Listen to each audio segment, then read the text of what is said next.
This is Living Halal. So hopefully if they don't believe in your culture, that's not big of a deal. It's your deen that you should be more worried about, inshallah. Changing the topic, there are many white Muslims. They say they're having hard time to be accepted because Muslims, when they go to the masjid, people ask them, "Oh, are you Muslim?" Even when they are wearing hijab, when they're wearing thobe. So, from your point of view, as someone from a Persian background, and you know, Muslim, we profile each other when someone is brown or certain race. We think you are a Muslim. So now you're coming with a new video. You say you are a convert. So, do you have any funny stories with this background? Oh, all kinds of stuff, brother. When you're Persian and your name is Ali, everyone's sitting there talking to me about Shia versus Sunni thing. You know, as if this is the only topic that I am interested in. I mean, why is a guy named Ali that's from Iran in a Sunni masjid, and why is he praying Sunni way? I got all these funny things, like, and the converse story never comes up. And the funny thing is, my roommate used to be African-American brother, and they always, like, ask him about conversion and stuff like that, even though he was a born Muslim.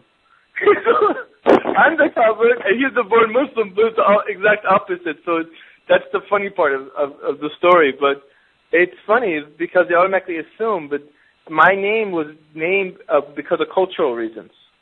Ali is a very famous or popular name in Iran, and many people, I know, there's other people named Ali that are Christian. So it's cultural. People don't know that. That's why they're surprised when they find out I'm a Muslim. They're like, okay, this guy's making videos? How can you be making videos if how can you be a convert? You must be a born Muslim. But no. And It's just interacting with people in the masjid. Sometimes they're very funny when you find out you're a convert. Especially poor sisters. Sometimes sisters, as soon as you become converted to Islam, first thing they tell you is learn how to pray. Second thing, get married. So immediate poor sisters don't even get a chance. They haven't learned how to pray Salah yet, but they're already pressuring them to get married. So. Yeah, about that marriage topic, there's one brother, he's acting as a wali for two convert sisters from the Philippines. So the wali is putting a condition. He's looking for a husband for them. So his condition that the husband has to speak Urdu. So what's your advice for these two sisters? It's the question is like, you know, the family, you're going to be yourself married, and you have to ask yourself, if now this brother, the wali, is giving away the sisters, he wants to make sure that the ones who are going to be marrying these sisters that I'm giving away, the guy has to speak Urdu? Yeah, the husband has to speak Urdu, the husband-to-be, yeah. Okay, sisters, if you can, look for a new wali. This is what I have to say, because what is going on is like this guy's basing things on more cultural things than Islamic things. You know, I was mentioning earlier, I went to one masjid, and the whole thing was in Turkish. And everything was in Turkish from beginning to end. There's no English translation. And I'm like, I have no idea what's going on in the khutbah. And I was completely lost, and then time for Salah, and then we leave, and I was like, wow, that was Jummah? That's it? And then, like, what happened to this is like, I'm not in Turkey, by the way. This is the Western world. So I'm like, I'm wondering what happens, like, for everybody else who's not here. There's a cultural masjid. Other masjids you go to, they have, like, those, like, Persian community centers only, like, teach you Farsi. They don't care about anything about Arabic or anything like that. So if you want to require someone to learn a specific language, then the most important thing is to ask them to learn to Arabic. I mean, this is the language of the Quran. But if you want them to learn something for, like, if I'm the guy who's giving away my daughter, for example, I say you need to learn Farsi, you need to ask them why. Oh, because you need to mix with our family. Well, is this going to make your family successful? Is this going to make your marriage successful? If he knows Urdu? By the way, if the sister's a convert, he may not even speak Urdu. So what's the point? So you have to ask them why. I mean, why is this important? Sometimes people say certain things and just follow the same culture. Like, my parents require this and they require this without really thinking. You know, we follow certain things without thinking. We have to sometimes go attack these ideas and then really try to make people think of it. Not just like attack it, but attack it to make people think. And if you watch my videos, that's what I do. I bring up these topics, I attack them, but I do it in a nice way. It's kind of funny to say that you attack things in a nice way, but I try to bring up these issues in a nice way so that people can start thinking about it. And I know some of my things are controversial, which is fine. They're not going to always have easy things to talk about, but at least if you're offended or not offended, it's going to be something you can start talking about. And if these things are going to start things that we're going to start talking about, then alhamdulillah, I feel like I did what I was supposed to do. Yeah, actually, that was one of the reasons we invited you, because you're open for these topics. And actually, we got some comments. They say, "Oh, how can you invite Ali? He's just is not a scholar. He's having this issue, not issue." So this is a disclaimer. We are not having angels as guests, just regular converts. So, yeah, I'm not a scholar. I'm not going to pretend to be one. I'm just a regular brother. I was standing on stage last night, and I told the people, I said, I don't even deserve to be on stage. I said, I'm just a person that just sits in the audience just like you do. I don't know anything more than you do. The only difference is I just communicate my ideas in a different way. And I'm telling you guys what you already know. That's what my video series is called, The Reminder. It's the things that everyone already knows. But I'm just communicating in a different way with the hope that you'll remember it.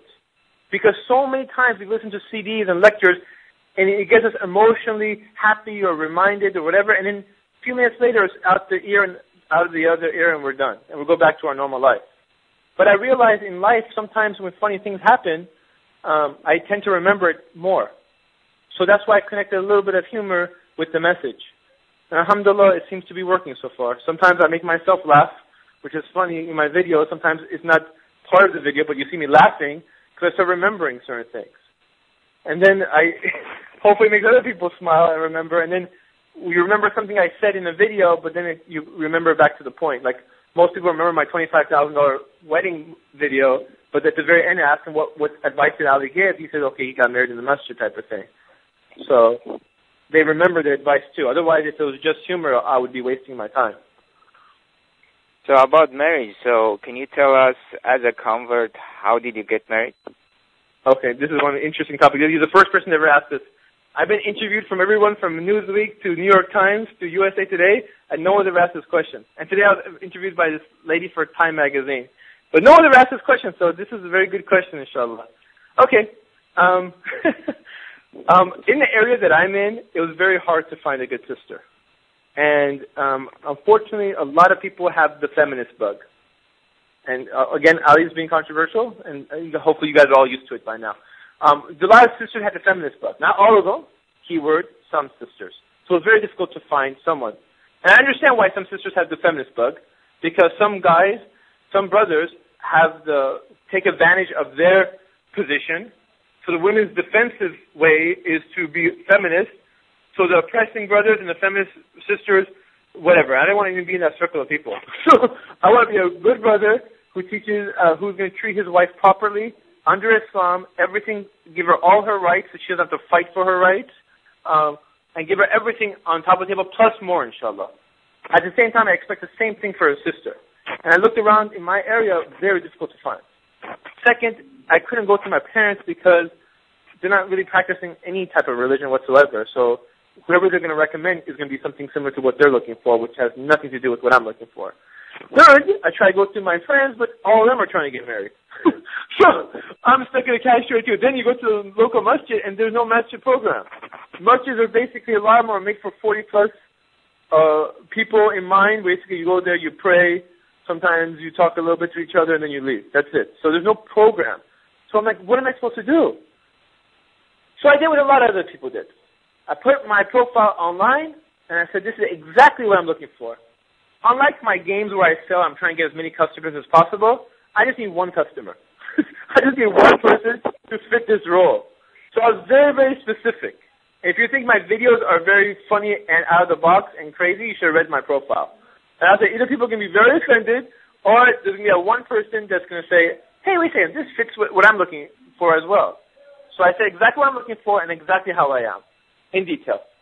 And I got a bunch of responses, and then I didn't know what to do. I mean, I said, all these people responded. I had no idea. There's always, I think it was 17 people responded. So what I did is I started asking questions, and I came up with questions that didn't have right or wrong answers. For example, would you rather be independent or would you rather be taken care of? What is the most difficult thing for you to follow in Islam, and why? Tell me something. When you're angry, how do you communicate? Are you a better listener or a better speaker? See, there's no right or wrong answers in these type of questions. So I want to ask, because when you ask questions like, oh, do you pray, do you fast? They're going to say yes, yes, yes, and then you don't really know anything about that person. But you want to know, like, how fast what makes you angry? And how fast do you get angry? You know, these are important questions. You know, if the girl says, yeah, when I get angry, I throw things at people. I'm like, okay, thank you very much. So, you want to learn more about the person, like really learn and see if you match. If she's a quiet person, you're a quiet person, guess what? The house is going to be very, very quiet. Or if she loves camping every single weekend and you're a very much indoors person, it's going to be kind of very strange. Things may not work out. Or like the person like really, really loves their culture more than anything, then you have nothing to do with that culture. You may have issues. So I want to ask this question so I make sure I don't go through drama. Like I see a lot of people go through drama. And we have several comments about this topic. One from Texas, Sister Victoria. She said, what do you say about when the brothers keep stalking on her? And there's another comment from Nadia, Detroit. She said, can you talk about forced marriages? Okay, stalking on you, like the person like hiding in a car and they're chasing you? Yeah. Or hiding behind a tree? Call the police. I don't know. Honestly, I don't know. But just don't give anyone any mixed signals. Sometimes girls are too shy to sometimes tell a guy, no, I'm not interested whatsoever. They want to hurt the person's feelings. But it's better to hurt their feelings and be, sorry, take that back. It's not, don't try, you be straightforward with them. Be very direct, because men are very confused. They don't understand indirect signals. If you're not interested, I'm not interested, but it's saying in a nice way, get a clear message. Otherwise, sometimes guys are weird. They don't get no for an answer. And then become, I guess, stalkers. If that's the situation. If it isn't, I don't know. She said, and some other people also posted the comment that sometime born Muslims are taking advantage of new Muslims. So even if that new Muslim sister said explicitly, like, I'm not interested. And sometimes the imam is involved. Like, imam will say, this is my cousin, and why don't you marry him? Yeah, as I was saying before, like, when you become to Islam, everyone has pressuring you to get married immediately, while you haven't even learned how to pray yet. A woman's consent is important in marriage. If you're going to force someone to get married, I think the attention of sometimes a parent, they want the best for their kids. And they don't want their kids to go through trouble and hardship and this and that. But sometimes, although I listen to my parents, sometimes they don't make the best decision because their decision is not based on Islam. Like my parents will say, we want you to do this and this and this. Well, if the logic is based on what they understand is best for me, but that doesn't necessarily mean that this was best for me. Unfortunately, I have to follow the stuff that they tell me to do unless it conflicts with Islam. So that's the question you have to ask yourself and look into and say, is forced marriage allowed? So that's more of a fiqh question, so it's better to ask a scholar, inshallah. Some of your video that you dealt with cleanliness. You mentioned several important things, yet Muslims were usually shy to teach about these topics. So what's the best way for a convert to learn about these etiquette? Well, sometimes when you deal with things that people are sensitive about or shy about, books are always a good way that I try to learn my things. Some CDs, audio lecture CDs are very good too, because it's more private and you're not going to hear certain things. For example, cleanliness is one thing. No one's going to teach you about the lukta in Friday Khutbah, but this is like, if you go to every masjid, they're there. And people don't, well, what are these watering cans for? People don't know, but no one talks about it. It's kind of like the thing that everyone knows, but no one talks about. But these are things that are so vital and so important. Like every masjid you go to, unfortunately, not every masjid. So many masjids you walk into, it's like, I don't know if people don't know if it's sunnah not to stand up and pee, but there's urine all over the toilet seat. I'm like, did this guy not only did he stand up, but he's very bad in aiming. Everywhere is pee.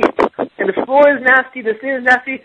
Why don't we talk about cleanliness in the masjid? Because this is not, do you do this at your house? I don't think so. And this is Allah subhanahu, this is the Creator. This is our Rabb. This is the house of Allah subhanahu wa ta'ala, and this is the way you pee? Now, don't just blame the kids. It's like your parents are the ones who raise you, and they're teaching you, so I doubt you're doing this at home. This is not some public restroom at McDonald's. Even at McDonald's you shouldn't be doing that. But like, you're supposed to be clean. Amazing enough, it was like time of I think it was Harun al-Rashid. And I think it was a Jewish rabbi, if I'm not mistaken, came from Europe, and this was during the Dark Ages. And he saw how dirty the people were, because it was a time that people thought that if they take showers, it takes away from their spirituality. So they used to not take showers for a very long time. They used to go to the bathroom in plastic bags and throw them outside their window. It was a very, very dirty time. And later on, this whole thing changed. But during this Dark Ages, the guy went, this Jewish rabbi went to the time, I believe it was Baghdad at that time. And he went to the city, and he was amazed at how clean these people were. How these guys were clean. This was such an important thing. And it was the first ticket, littering ticket, was where he saw there, was the littering, they give the littering ticket if you made the streets dirty, if you dropped the trash into the streets. And they used to wash the street with soap and water. I mean, it wasn't just their body being clean, but everything else. And think about it, 5 times a day we're washing our hands, our face, we're washing these different body parts. It shows you your cleanliness. And at least once a week, even for that time, to take a shower. Now alhamdulillah, we take a shower all the time, inshallah, but I'm just saying, look how important cleanliness was, and is. So, I don't know, a lot of times when converts become Muslim, I can at least speak for myself, it's not like, I just heard a great speech, I just became Muslim. I heard of one of the Prophet ﷺ's speeches, and I became Muslim. It's not that. You read the hadith or the sunnah of his actions, and what he did in different situations. Those are the things that inspire you. Those are the things that makes you different. So when you are clean and you are different, people see that. And when people see that, that inspires them to learn more about you. Especially when everyone else around you is dirty. But if our masjids are dirty, then what are we saying about cleanliness? Really, I mean, it doesn't make a difference what the khutbah says. When you walk in the toilet seats are dirty and this is dirty and that's dirty, it really shows in our actions what we really believe. So, I mean, there's a lot of... If I had another season, I would go into even more controversial issues. I haven't even touched controversial issues yet. But there's so many important things that we need to know. How many people know about what's allowed in Islam regarding sexual practices and what's not allowed? I bet you a large majority of people are very interested in the subject, but no one will ever talk about it. Even though there's no shame about it, because Aisha used to tell the people what was allowed, what wasn't allowed, and the people should learn. Because this is a very important thing, especially if you're married. The only people are getting married, but they have no idea. And they're all interested, but how are you going to go find information about it? Where? And these are the questions, they don't know where. So I hope, inshallah, I make future videos. Maybe these are one of the future controversial videos that I'll bring up. And hopefully people say, I don't like it, but watch how many views will show up on the videos. Yeah. Especially when things are interesting and relevant. That's the most important thing, relevant. Yeah, because there's a need for that. Because, there's so many Muslims, new Muslims or people who don't know about Islam. They're born Muslim, but they don't know about Islam. So usually there's no way, as you said, there's no place to learn for them. Yeah, there isn't. It's very hard for me because I know as a convert I had a very difficult time. You go to one people, they say, this group is wrong. You talk to Sufi, they say Salafi is wrong. Talk to Salafi, they say Sufi is wrong. Talk to Sunni, they say Shia is wrong. Talk to Shia, they say Sunni is wrong. Then you have the different madhabs. Then everyone there's a difference in opinion, but don't you all follow the same religion? Yes. So you're very confused, at the very beginning, because you don't understand, this fard, sunnah, makruh, mandub, it's all this is so difficult.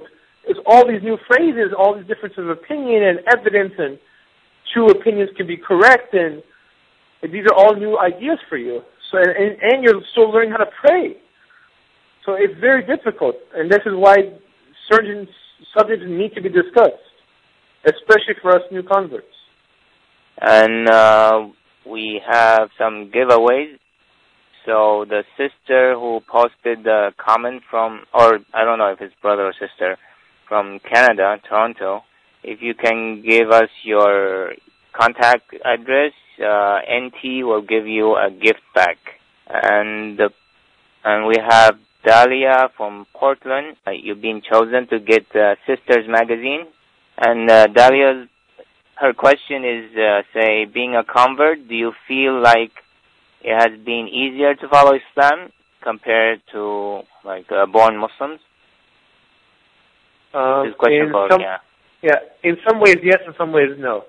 And what I mean in some ways yes, because I'm a convert, things are clearer for me because Allahu Alam. But if I grew up as a born Muslim and culture was mixed up with religion, I wouldn't know what's religion, what's Islam. But as a convert, when you're learning about Islam, you're starting to question things and ask about this and what's the dalil for this. So you're asking these questions, but as a 6-year-old or a 5-year-old, you're just copying whatever your parents are doing. So it's kind of like if I was a born Muslim and I was going the same route, I'd probably go back and take a look at all the different actions that I'm doing. And even as a convert, when I first started doing these things, I was around a lot of born Muslims and I started following what they were doing, assuming all this stuff was Islamic. But some of this stuff I quickly learned it wasn't. So I stopped doing it. Opinions on different things. The Ummah resolved, everything else is okay. There's so much drama. Maybe this guy has no idea. There's so much other things that for this Ummah that impacts. Because if I grow my beard or don't grow my beard, or if I eat this meat or not meat, it doesn't affect you. What about all the issues that affects everyone else? If I start putting culture before my deen, and I'm raising kids, I'm not just impacting myself, I'm impacting my children. And those children that hang out with my children, and the friends that hang out with me, and the non-Muslims that hang out with us, because they assume this is Islam, but it isn't. And like it or not, you can say I'm a good Muslim or a bad Muslim to yourself, but people around you, you're the shepherd, and these people are the sheep sometimes.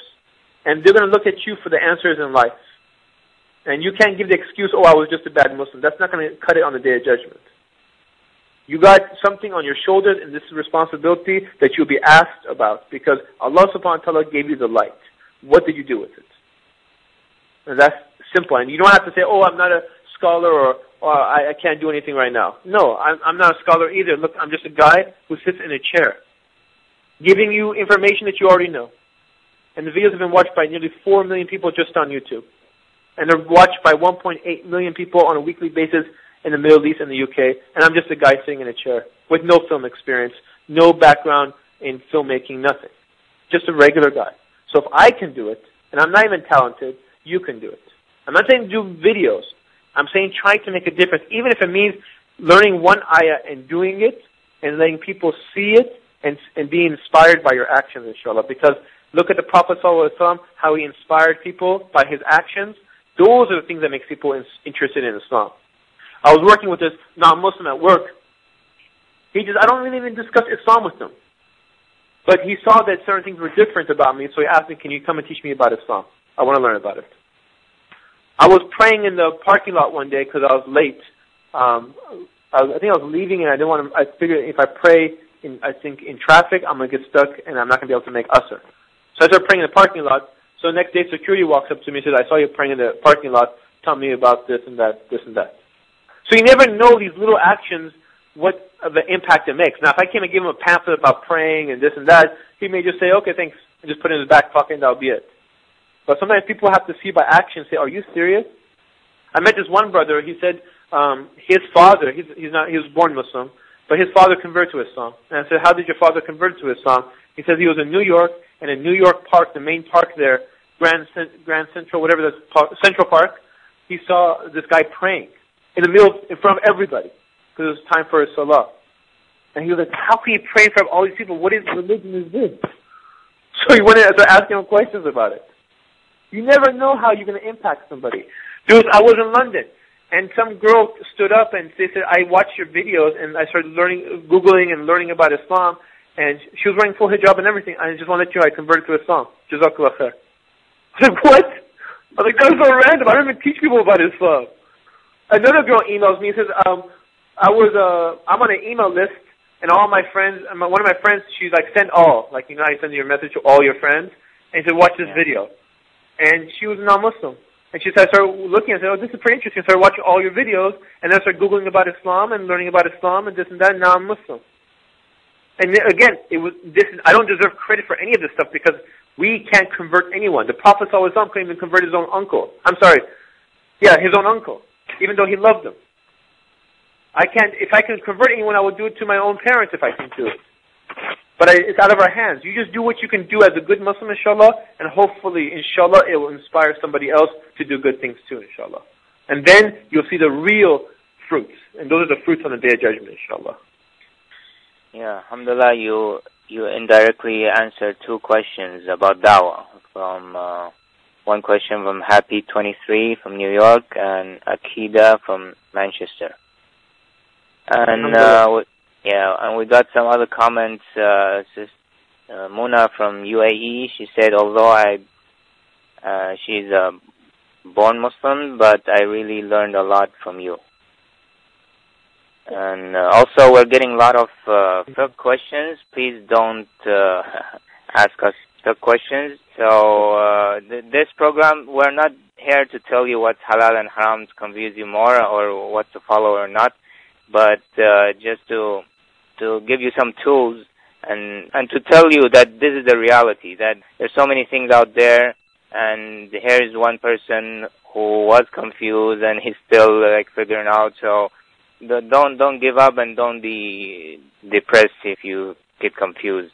So just talk to a reliable Muslim, inshallah, and they will take you step by step. One comment I want to quickly make is I asked somebody, I mentioned this last night on stage. I asked anyone I was in university, so I asked the person, what do you do? And he said, I'm an electrical engineer, and with a PhD, electrical engineer. I said, okay, interesting. So was it hard getting your paper? And I think he was nodded yes, that piece of paper. Now imagine if you want to become, say, I graduated Harvard, PhD. Well, it's not easy saying that because in order for you to do that, you have to go through a lot of trials. The day you decide to do that is the day the trials will begin for you. You're going to go through one test after another test. You're going to be introduced to the concept of coffee. You're going to be introduced to the concept of staying up all night, having very little sleep, studying in the library. That's your new mailing address. Everything's going to be mailed to the library because that's where you are all the time. You're constantly studying and battling and lack of sleep and trying to get extra credit and you have no life except for study. All the fun stuff you used to do, gone. So you can do this studying. So at the very end, you can say, I got this piece of paper. And remember, you sacrificed so much time. Those times that you said, oh, we're going out for pizza, or we're going to have a basketball game, or we're going to do this, but you sacrificed it all so you can get that piece of paper. Because if you get that piece of paper, and you're going to go look for a future job, it'll make life 10 times easier for you to go look for a job. That's what you're thinking. Well, imagine the day you decide, and this was a convert as well, so this is how I see as Islam. The day I became Muslim is where my trials start to begin. And that's when my life started to become very, very difficult. But you start thinking about it, not to discourage you, is to say, if you want Jannah, and Jannah is much more difficult to get into in Harvard or anything else in this world. If you want Jannah, if you want all those things that are beyond your imagination, and all the things that the Quran, Allah subhanahu wa ta'ala describes for us, and things that are beyond our understanding because we can't imagine it, do you think it's going to be free? Do you think you're going to walk into it and all the Sahabas and all the people who suffered before us, even the Prophet ﷺ who thrown stones at him and saw things and all the trials he went through, and he was the best of all mankind. You think you're going to have a free ticket? It's going to begin, and it's not going to end. Just because you got married doesn't mean the trial is going to stop. You're going to continue with the trials of marriage. And you're going to go through the trials of having kids. And then you're going to have a trial of your kids having kids and all the stuff you're going to go through until you reach your grave. So the day you accept Islam, prepare for those trials. Because Allah subhanahu wa ta'ala is going to test you to see if you're worthy to be one of the dwellers of paradise. And if you think it's easy, it's not. For all the things when I become old and this and that, go to the graveyard. For those who haven't been to the graveyard, go to a graveyard, take a look at the tombstones, take a look at the dates. You'll notice very quickly that the ages are very, very random. Some of them are 5, 6 years old. Some of them are infants. Some of them are 90, 100 years old. But none of them are okay, here's all old people. You never know when you're going to go. I'm sure everyone knows someone that has died when they were young. these people never knew. If they knew, they could change things, but you can't. So just because a trial is difficult doesn't mean you stop doing it. This is a one shot. This is one opportunity we have in this dunya. I'm speaking to myself before I speak to anyone else, by the way. I'm not saying that I'm perfect and I'm doing everything perfect. No.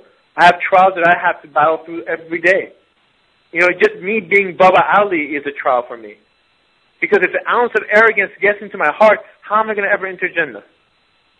And me being in the spotlight, very easily Shaitan can whisper to me, oh, you're better than this, and you think you're this, and you're that. Very easily, with all the attention, all the praise that comes in my direction, with all the impact and success, Shaitan can whisper in my ear, maybe some of this is because of you.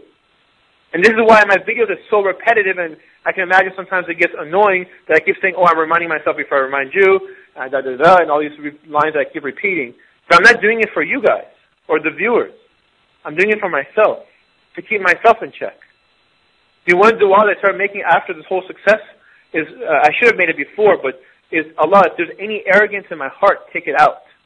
Because I might be blind to it, because arrogance is a punishment. I think people who are arrogant and they won't listen to anyone.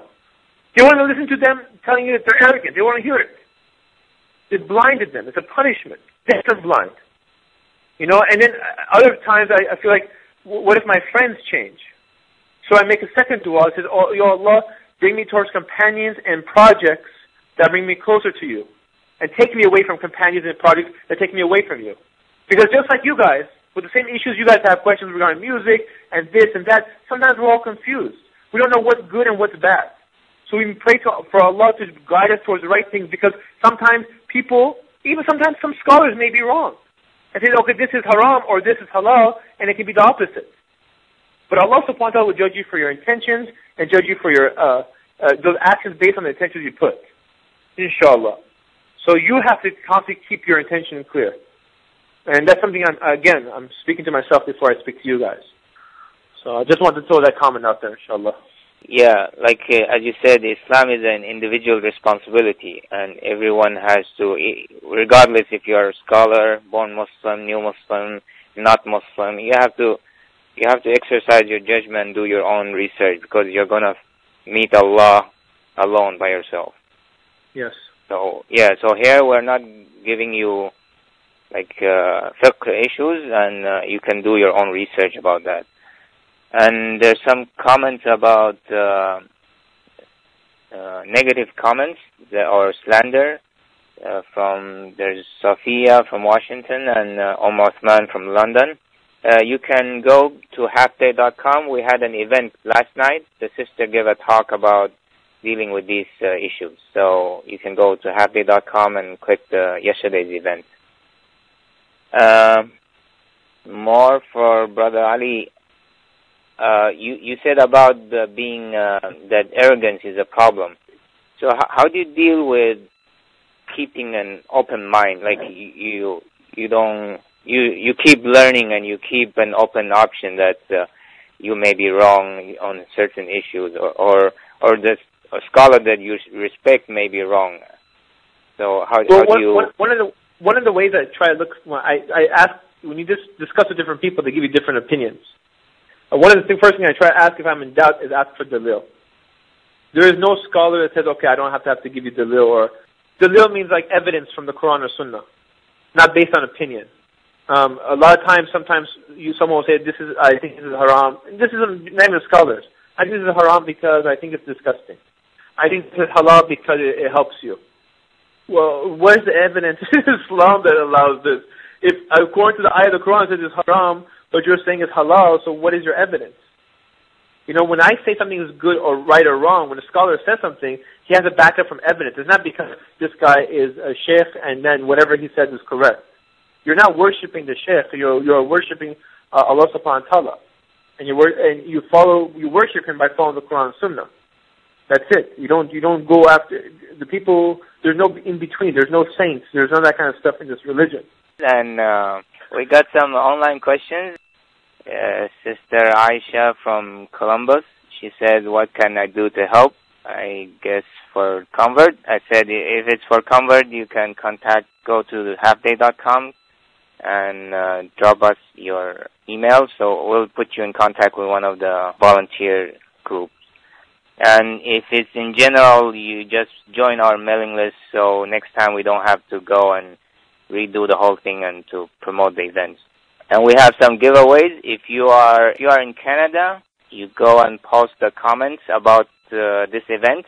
Anything that you liked or you disliked about this event, you'll get a prize from NT if you're in Canada. If you are in the US, you'll get Sisters Magazine.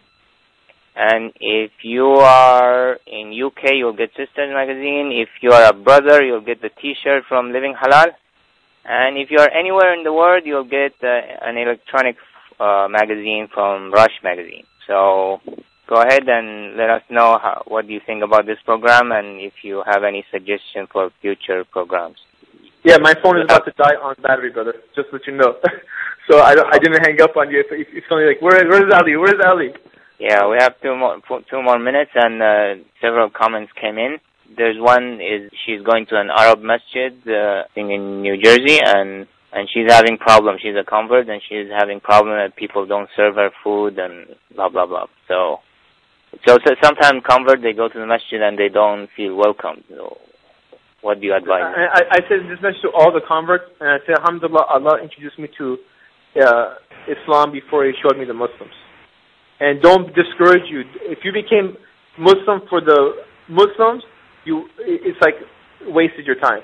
But if you became Muslim because Islam is the truth, just stick with it. Because sometimes you're living among a sick ummah.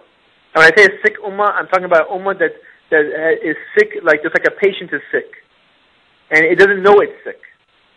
So it's doing all these weird things that have nothing to do. One of the ways that the zakat money is split, it's one of the ways is to give the money to the new converts, to make their time easier.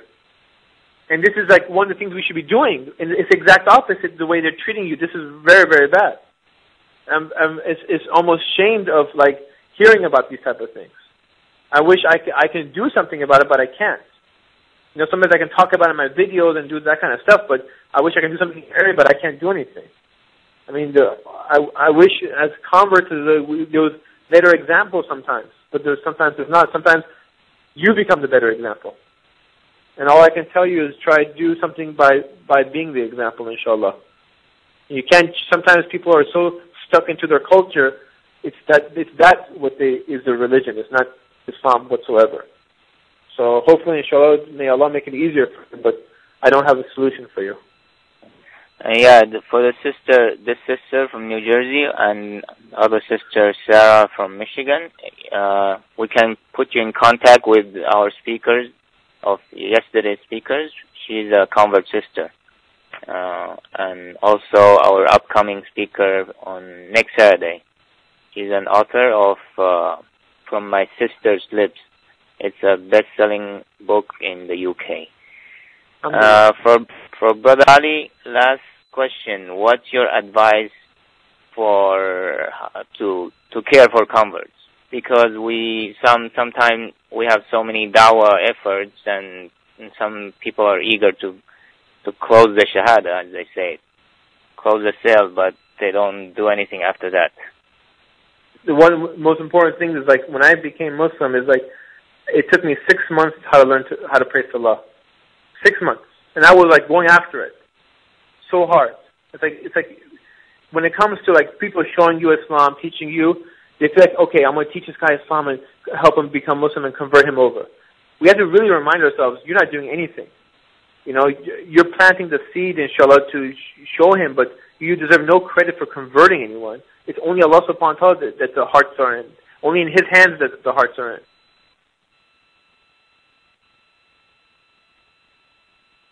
Hello? I think Brother Ali, his cell phone died.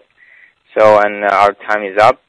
So thank you for joining, and please join the mailing list. Go to HalfDate.com, join the mailing list, so we will send you about our next drive, and you can help us to spread the word. Inshallah, we can do something together. Every month, we're trying to close at least one cause. Very specific thing that we can come together as an ummah and we get it done.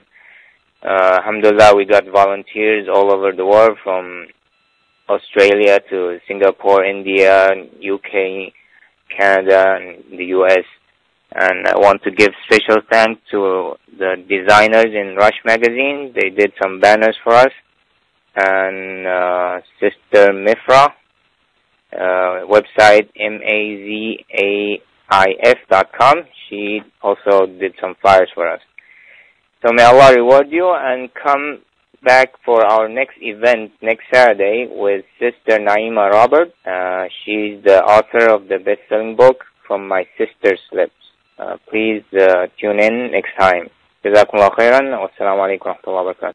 This has been a presentation of livinghalal.com. All rights reserved.